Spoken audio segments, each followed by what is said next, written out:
හයි කොහොමද? ආදරේ බෙදාගෙන අපි පුංචි ගමනේදී ටික කාලයකට පස්සේ මම ආයෙත් ආවා එයාව හොයාගෙන. එයාව පලායට. රාජාංගනේ පැත්තේ යනකොට හම්බෙනවනේ පලාය. ඉතින් පලාය බලන්න තමයි මේ අද ආවේ.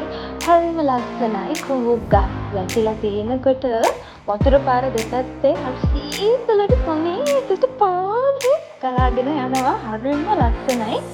බලන්න ආසයි පික්නික් එකකට යන්න ආසයි පොඩි ෂූට් එකක් කරන්න ආසයි මම යනවා හැම ලස්සන තා මේ ලස්සන තුන් ගුණයක් වෙලා තියෙනවා සිව් ගුණයක් වෙලා තියෙනවා නේද ලස්සනින් අර ඌලි මඩි පාර ඔක්කොම ගිහිල්ලා තවත් නැවුම් වෙනවා එතකොට වතුර නිදිලා වගේ තිබුණු පාරවල් තව වතුර ටිකක් වැඩි කරලා ලස්සනයි ඒ වගේම තමයි වීඩියෝ එක බලන ගමන් මම ඔයාලට මතක් කරනවා එදවස්වල භාෂාව කරන්නේ නෝනම් යන මන්නගෙන හොඳින් බයික් එකේ චුට්ටක් නතර වෙලා ඉන්න මොකද කාර්බන තත්ත්වයේ ඉතාමත් අයහපත් අපේ ජීවිත අපිට වටිනව කරගන්නවා මොකද අපේ පෞල් වලට වටිනවා අපේ ආදරය කරන හැට වටිනවා ඉතින් අපි පොන්දේ තමයි නැත් පරිස්සම් වෙන්නේ සතුටින් ඉන්නේ ඒක මතක් කරගෙන මම අපි ගිහින් මන්ට අතමුණ දෙකක් වැඩි ඉස්සන්නේ මොකද ආදරේ අපිට සබ්ස්ක්‍රයිබ් කරන්න